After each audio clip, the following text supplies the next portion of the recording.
Velkomin í Flugsmiðjuna.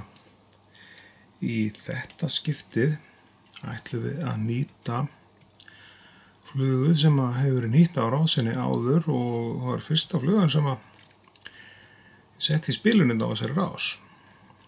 Og ég man ekki hver það var eitthvað sem nöldraði við því að vilja sjá þessa flugu nýtta alveg nákvæmlega eins og hún var nýtt af höfundi. Kolbeinn heitinn Grímsson meistari, en þetta flugan Peacock og nú ætlum við bara að láta vaða í original Peacock eins og ég nýta hann hérna svona eins og hann hefur reynst mér ágætlega svona grannur eins og við misjænt bara eftir hver menn að veiða á þessa flugu hvernig þið vilja hafa hann sko. Við talum hérna vindla Peacocka spikfeita fyrir Þingvelli og það hérna ýmislegt í þessu sem við það hvað menn telja henta.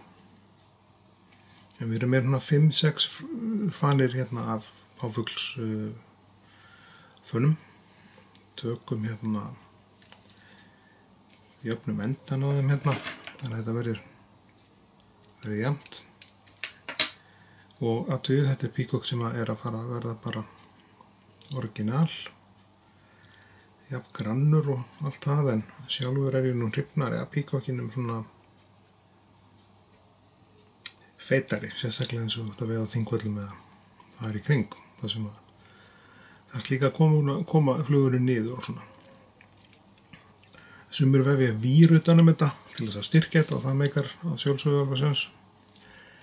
En originallinn ekki samkvæmt allavega veiðiflugum í Íslandsbókinni, ekki með neinum vír. Þannig að við bara vefjum þetta utan á krókinn eins og þetta kemur fyrir.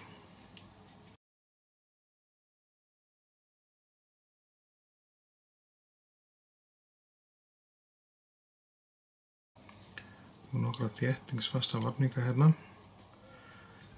Og þetta fari ekki neitt.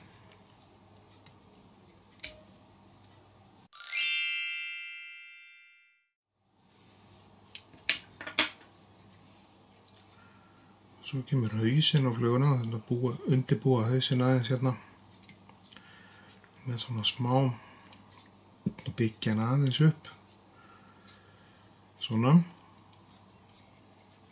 En það appelsínugult Glow-Bright hausinn á honum. Við erum að nota þetta Semperfly Glow-Bright, stór skemmtilegt efni. Jöfnum það sjálfsögðu hérna til. Grípum það með tvinnunum hérna. Þannig að hausinn á flugunni á að vera NC 50-50, svartu tvinni og svo þetta appelsínugula Glow-Bright.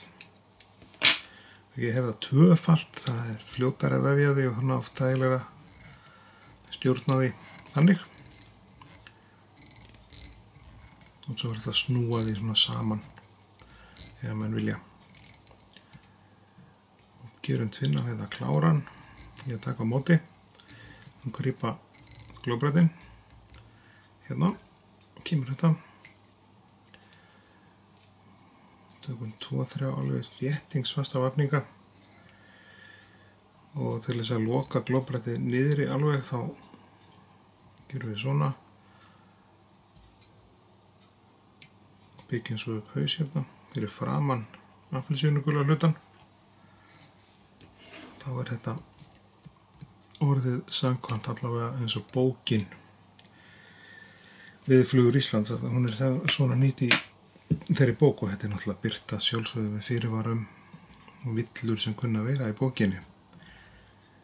En ég fengi alveg ákúrur það að vera nýtt ekki eitthvað í alveg hárréttum litum og slíkt og það bara bókin sem ég að fara eftir þessi ágæta bók Veiðiflugur Íslands sem var endurútgefin. Og ég að nýta alltaf mikið upp úr henni á samt fullt af öðru. Þá hausinn kominn og hnúturinn klár og Peacockinn bara klár. Rétt til þess að lakka hérna, ég ætlum nú ekki að lakka þetta beint, heldur bara rétt að frista hnútinn, þá ég að nota svona Sapagap sem í rauninni bara superglue.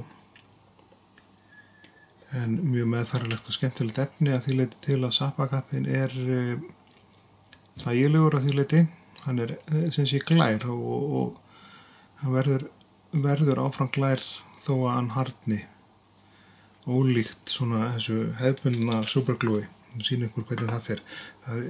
Sem sé þetta tannstöngul, þetta með svona klumpum af gömlu superglúi og þið sjáuð þetta er ekki glært. En Sappa-kappið svona transparent. Þannig að, já, ég þakka ykkur bara kærlega fyrir áhorfið og hér píkókinn, orginal píkókinn eftir Kolbeinn Grímsson kominn á krók. Þið megið til að gerast áskiljendur á rásinni, lækka við vídeóið og deila því. En annars bara sjáumst við hræðs og kók í næsta vídeói. Takk fyrir.